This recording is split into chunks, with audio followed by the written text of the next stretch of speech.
Assalamualaikum geng. Bersama saya lagi Pablo Hakim. So geng, hari ni apa Pablo nak buat di malam ni? Jadi dah tarawih. So ni lepas Murid lah. Sekarang ni Pablo nak pergi kedai nak beli barang untuk berbuka esok.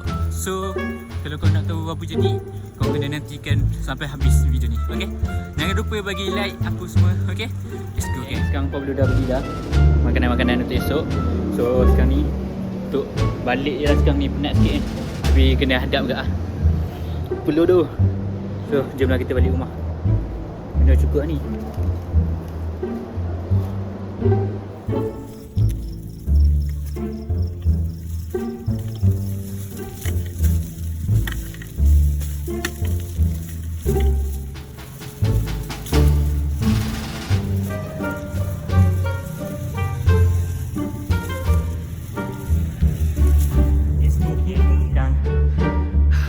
Sampai di sini je lah konten Pablo hari ni.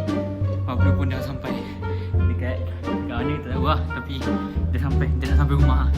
So kepada korang yang dah tengok sampai habis tu, Pablo ucapkan terima kasih banyak-banyak. Jangan lupa like video Pablo yang mana yang Pablo dah post tu. Tolonglah like guys. Tahun 2050 target satu video 10 like guys. Tolonglah Pablo guys, okay? Keep support me. You are the best army. Ciao. Assalamualaikum.